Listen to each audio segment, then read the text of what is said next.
Bismillahirrahmanirrahim. Assalamualaikum warahmatullahi wabarakatuh.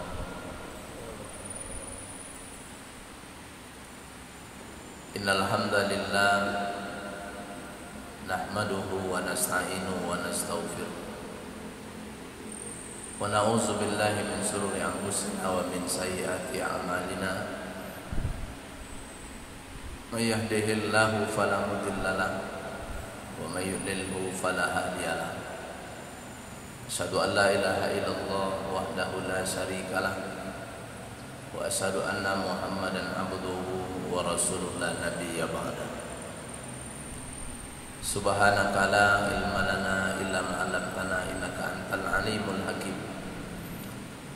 Rabbi shrah li sadri wa yassir li amri wahlul 'uqdatam min lisani yafqahu qawli. Sadaqallahu azim. Bapak Ibu, para shaimin dan shaimat yang Allah muliakan, bersyukur kita kepada Allah dengan ucapan alhamdulillah pada pagi ini. Allah masih memberikan kita nikmat kesehatan, nikmat iman serta hidayahnya, sehingga pada pagi ini kita masih mampu meninggalkan rumah kita, meninggalkan nikmatnya tidur untuk memenuhi seruan dan panggilan Allah Subhanahu wa ta'ala. Salawat dan salam Allahumma salli ala Sayyidina Muhammad wa ala ali Sayyidina Muhammad. Mudah-mudahan kita diberikan syafaat dan bisa bertemu dengan beliau di surga Allah. Amin ya rabbal alamin. Bapak Ibu jamaah subuh yang berbahagia, di dalam manusia menjalani kehidupannya ada beberapa pertanyaan yang Al-Quran menjawab pertanyaan itu. Yang pertama, ada orang yang hidup di atas muka bumi ini, otaknya pintar, tapi hidupnya selalu diberikan kesulitan oleh Allah.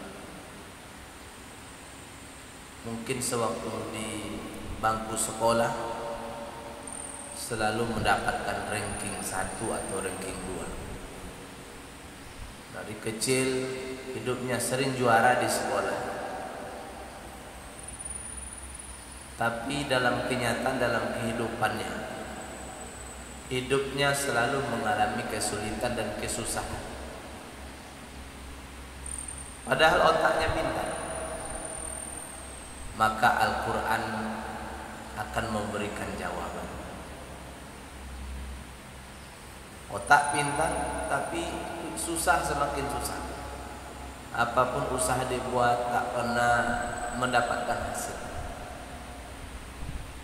Buat ini juga tak berhasil, buat itu tak berhasil. Ternyata Al-Quran menjawab dalam surah Al-Ahqaf ayat 15. Wa wasainal insana biwalidayhi hamalatu ummu wahnan ala wahni wa fisaluhu fi amin. Ternyata ayat ini memerintahkan kita untuk berbuat baik kepada orang tua kita. Allah perintahkan kita berbuat baik pada orang tua kita yang telah pernah mengandung kita, menyapi kita, menyusukan kita. Inilah urat malang pangkal celaka. Kenapa orang-orang yang hidupnya pintar tapi hidupnya susah? Ternyata jawaban Allah itu dalam hadis Nabi, ridallahu wa fi ridal walidain. Karena dia selalu mendapatkan murka Allah. Allah suruh perintah berbuat baik, dia tak berbuat baik dengan orang tua. Bapak Ibu jamaah yang Allah muliakan, kalau kita mau merenungkan kebaikan orang tua kita hari ini, mungkin tak pernah kita bisa membalas kebaikannya. Dari Kuok, kecamatan Kuok sampai ke Tambang, kalau kita ingin untuk merenungkan kebaikan orang tua, dulu ke Pekanbaru, sekolah STM negeri, ke Mandua, IAIN Suskaryau, itu rata-rata anak Kampar tidak ada Honda karena mungkin hidupnya sulit.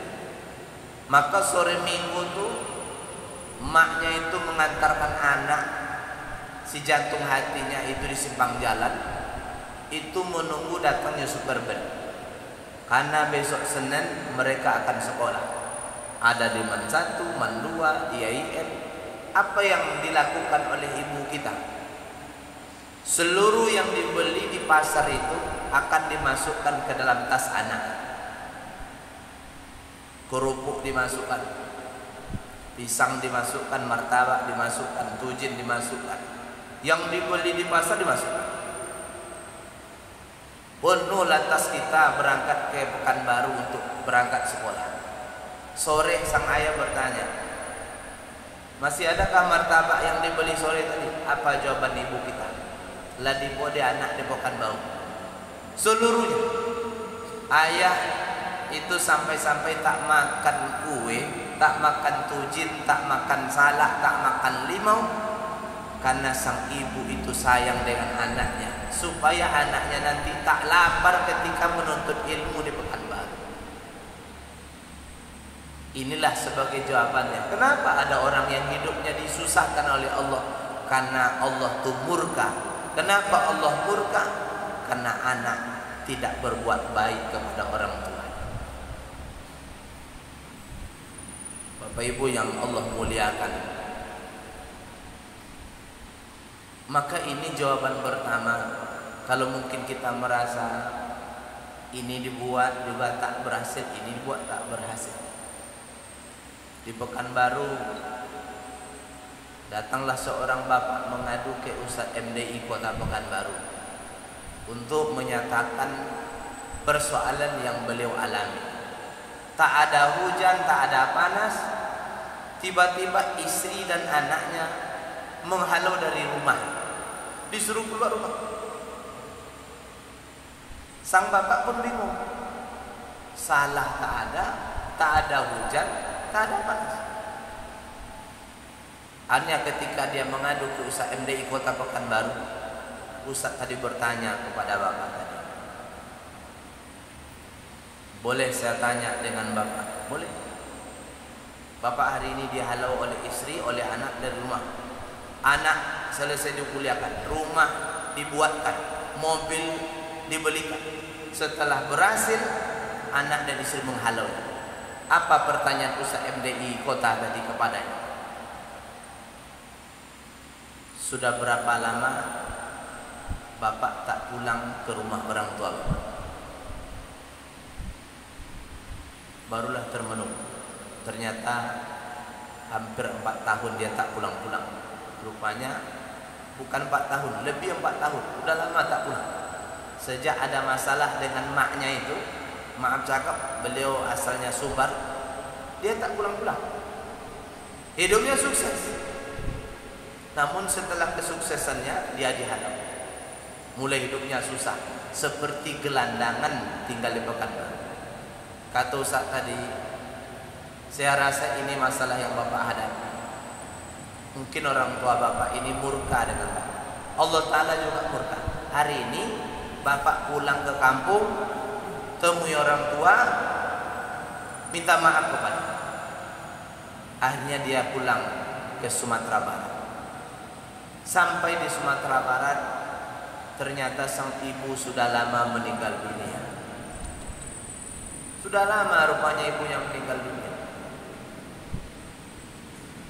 Bapak Ibu jamaah, apa yang beliau lakukan? Beliau ziarah kubur hampir setiap hari. Itu di Sumbar, setiap hari ziarah kubur. Mak sudah meninggal.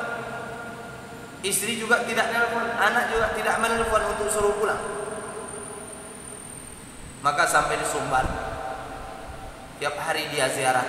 Ziarah yang ke-40, dia ziarah kubur ke kuburan maknya. Hari yang ke-40 ditelepon oleh istri dan anaknya, "Bang, ayah pulanglah kembali ke Pekanbaru." Bapak Ibu yang Allah muliakan, di sinilah kita bisa untuk membuktikan bahwasanya Allah betul-betul marah kepada anak-anak kita sebagai anak apabila ibu dan ayah kita murka kepada kita. Allah akan lebih murka. 40 hari berturut-turut ziarah kubur, barulah mungkin ibunya redo pulang. Maka hari ini banyak kadang-kadang anak yang hidupnya sukses, tapi diazabnya ibu dan ayahnya dengan kerinduan. Diazabnya dengan kerinduan.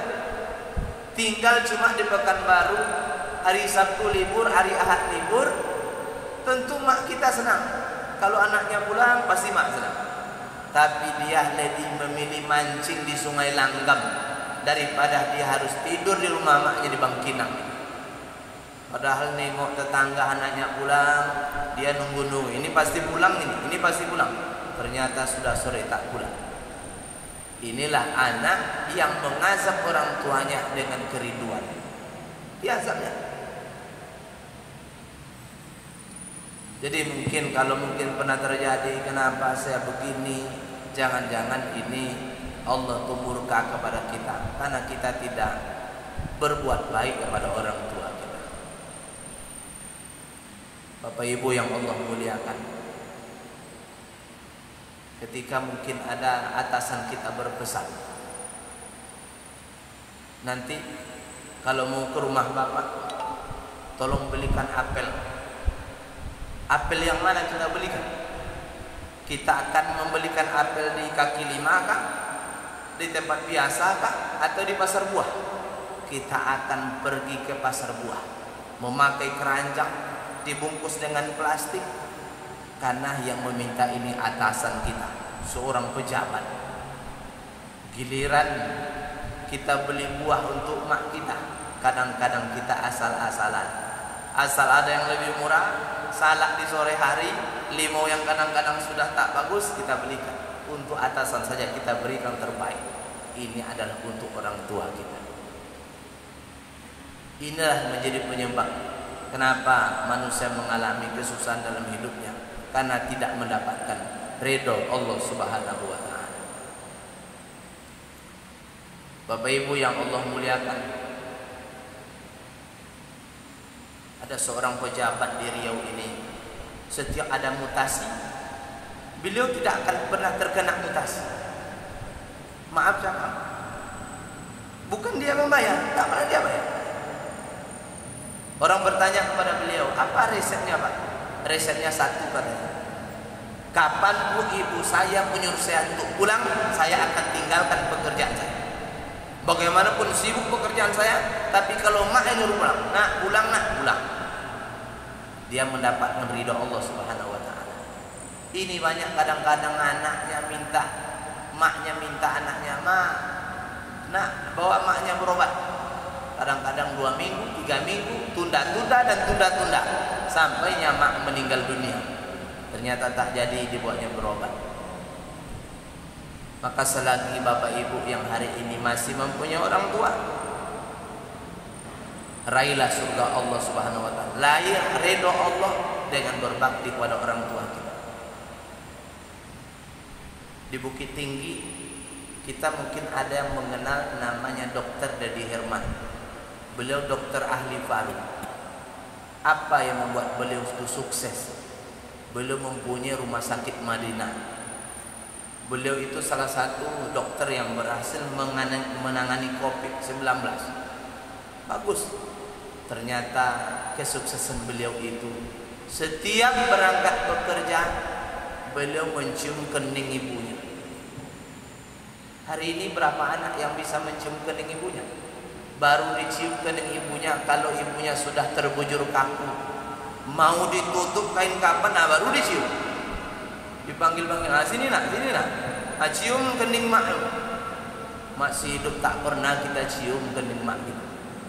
Tapi kalau pejabat datang kita peluk-peluk, giliran mak kita, itulah kesuksesan hidup beliau. Kata beliau, setiap saya ingin bekerja, praktek dokter saya cium kening mak.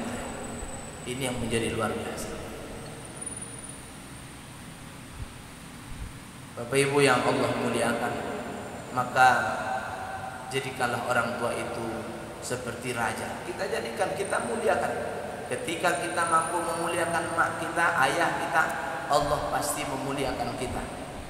Karena mengurus orang tua itu sama dengan mengurus urusan Allah Subhanahu wa taala. Ya ayyuhallazina amanu in tansurullaha yansurukum wa yusabbit aqdamakum. Kemudian yang kedua, kenapa ada manusia berbuat baik itu tapi tidak bisa bertahan lama? Tak bisa bertahan lama. Seminggu taat, hilang lagi taat. Kok susah kita istiqomah?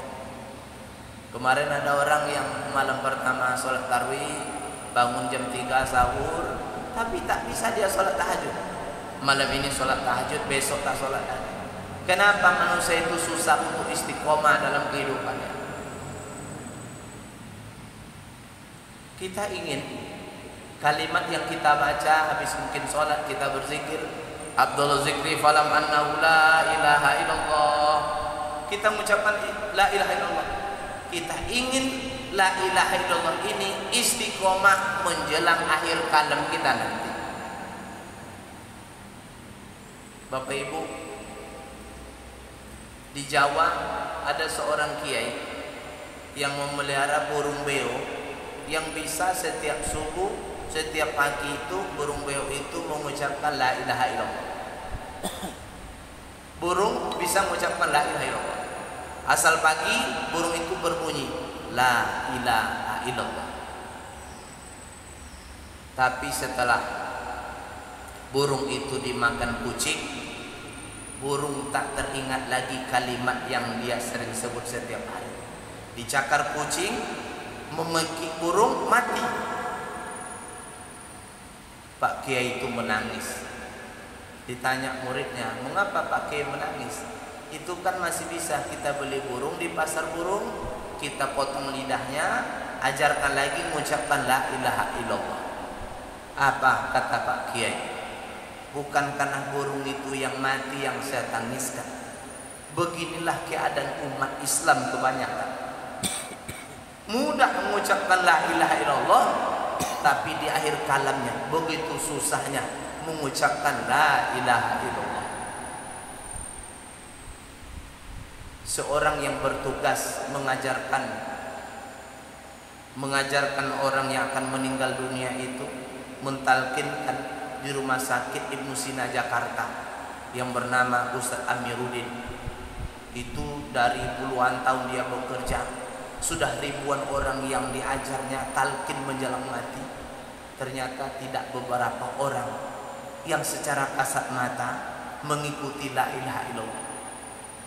Tak banyak, ribuan orang meninggal di Jakarta. Asal mulai sakarat diajarkan Ustaz Amiruddin. Tapi ternyata dalam kenyataannya tak banyak yang mengikuti la ilaha illallah. Hanya beberapa orang saja. Kenapa susahnya kita istiqomah? Padahal kita mudah mengucapkan la ilaha menjelang mati. Kenapa tak istiqomah? Jawaban Allah dalam surah Al-Mu'minun ayat 51. Apa firman Allah? Ya ayyuhar rasul kulu minat thayyibati wa'malus shalihat. Hai para rasul, makanlah yang baik-baik, wa'malus shalihat, barulah kalian bisa beramal soleh. Maka ada hubungan makanan baik dengan amal soleh. Ada hubungan baik dengan tahlil yang kita baca menjelang kematian kita datang. Jadi kalau ada kita yang tidak peduli, ini halal, ini haram, ini hartanya boleh, ini samar-samar, kita tidak peduli. Istilah orang sekarang 3H, halal, haram, hantam. Kita berdoa, ya Allah, matikan husnul khotimah ya Allah. Ringankan la ilaha illallah menjelang wafat. Tak mungkin. Allah baru hanya bisa menjadikan kita istiqomah kalau kita bisa menjaga makanan yang baik yang kita makan. Ini kunci. Kita berharap mati kita baik. Kita berharap mati sama sholat. Kita berharap mati sama baca Quran. Tapi bagaimana kita menentukan apakah yang kita makan sudah baik atau tidak? Maka ini yang Allah katakan dalam Al-Quran, makanlah yang baik.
mati seperti burung tadi yang tidak bisa mengucapkan apa-apa, maka jaga makanan yang akan diamalkan, makanan yang lain.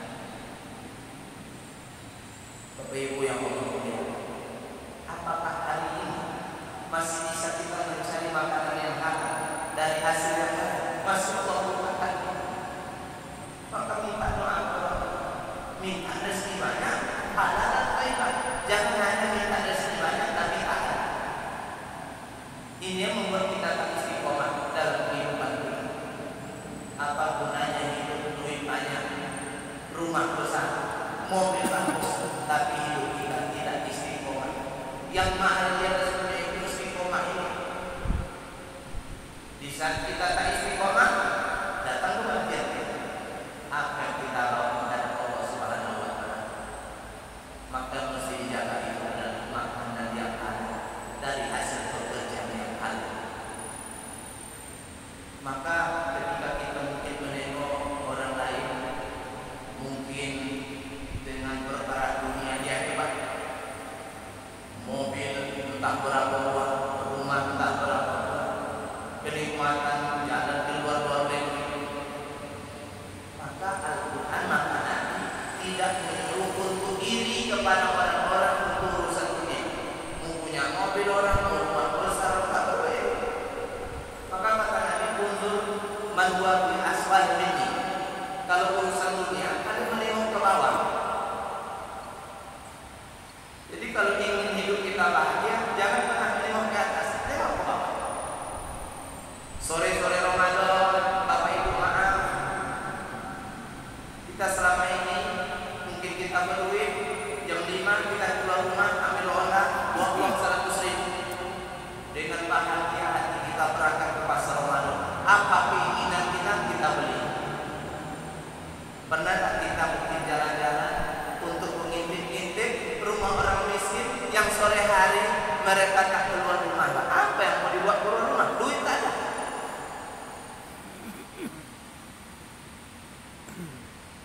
Maka kalau kita ingin mendapatkan pahala yang sama, maka intip tetangga-tetangga kita, belikan mungkin sate atau pical setiap sore, entah air minum apa, kita berikan kepada mendapatkan pahala yang sama di bulan Ramadan. 5 orang yang sedang berpuasa, kita kasihkan yang ke-5 itu, maka kita mendapatkan pahala yang sama. Pahala puasa dia kita mendapatkan pahala. Maka Bapak Ibu yang Allah muliakan, maka kita iri untuk perkara apa? Ada 2 yang boleh kita iri. Pertama, kita iri kepada ahli sedekah. Yang kedua, ahli Quran. Hanya 2 yang boleh iri. Untuk urusan orang punya mobil, duitnya banyak, entah halal atau tidak, tak perlu kita irikan. Yang 2 yang boleh kita irikan dalam hidup. Yang pertama, ahli Quran. Yang kedua, ahli sedekah. Maka kita boleh iri hari ini kepada Bapak Yusuf Hamka, anak angkat Buya Hamka. Boleh kita iri, karena beliau mempunyai cita-cita membangun 1000 masjid. Sudah beliau mulai hari ini pembangunan masjid. Apa kata beliau kepada anaknya? Nak, seandainya bapak meninggal, masjid belum selesai 1000 masjid, kalian lanjutkan ya nak. Begitulah kata Yusuf Hamka. Ditanya orang, apa yang bapak cari dalam hidup ini? Jawaban beliau, seandainya saya mati mendadak, yang dibuat menghadap Allah itu baru sedikit. Itu jawaban beliau. Seandainya hari ini bapak ibu meninggal dunia, pertanyaannya, apa yang baru kita buat untuk agama Allah? Sempatlah kita meninggal mungkin bulan ini, pertanyaannya, apa yang baru kita buat untuk agama Allah? Apakah kita sudah pernah berpikir menolong agama Allah, mengirimkan para ustaz, para penceramah, para dai di negeri Kampar Kiri Hulu sana, yang maaf cakap hampir setahun mereka tak ada kajian, kecuali hanya baca yasin saja. Kita hari ini senang mendengarkan ceramah setiap hari, tapi masih ada di Kabupaten Kampar yang maaf sekali setahun saja susah ada mendengarkan ceramah karena tak ada ustaz di sana. Benar kita iuran sama-sama untuk mengirimkan ustaz. Siapa yang tanggung jawab perkara agama ini? sempat nanti kita dituntut nanti, ya Allah, saya dulu tinggal di Kabupaten Kampar ya Allah, orang-orang Bangkinang nggak pernah ngirimkan ustaz. Kita akan dituntut oleh Allah Subhanahu wa Ta'ala. Pemerintah akan dituntut, para ulama akan dituntut. Kenapa tidak mengirim? Maka maaf cakapnya, kami dapat berita ada satu desa yang sudah ada orang Kristen yang masuk, beberapa kakak di situ. Maka seandainya kita meninggal dunia, pertanyaannya itu, apa yang baru kita bisa buat untuk agama Allah ini? Bapak Ibu yang Allah muliakan, maka perkara yang kedua ini, kalau kita ingin menjadi orang yang istiqomah, tolong dijaga perkara makan, perkara harta yang akan kita berikan kepada anak-anak kita. Nu'man bin Sabit, bayangkan Bapak Ibu, dalam sejarah pernah termakan apel yang jatuh. Setelah tergigit teringat bukan itu miliknya, dicari berjalan-jalan jauh. Sang punya apel baru bisa meredui itu apabila dia menikahi anaknya. Anak yang cacat kata bapak itu, anak yang buta. Begitulah orang-orang dulu takutnya perkara-perkara haram. Padahal satu gigit begitu takutnya. Kita tengok Nabi Adam membuat beliau keluar dari surga. Apakah pernah satu truk batu atau semen yang dia korupsi? Tidak. Cuma satu gigit buah kuldi tercampak dari surga. Baru segigit. Kita sudah berapa banyak mungkin yang haram yang masuk dalam perut kita. Adam baru satu gigit, tak sampai mungkin 100.000 dicampak dari surga Allah. Kita mungkin kalau kita itu sudah banyak mungkin yang salah masuk perkara buah. Itu baru perkara buah. Mungkin buah tetangga yang kita makan waktu kita mungkin kecil dulu, banyak mungkin buah-buah tetangga yang kita makan. Nabi Adam baru satu buah yang salah makan, hanya satu gigit, kesenangan surga itu Allah keluarkan Nabi Adam dari surga Allah Subhanahu wa Ta'ala. Mudah-mudahan ini bisa menjadi iktibar yang akan datang.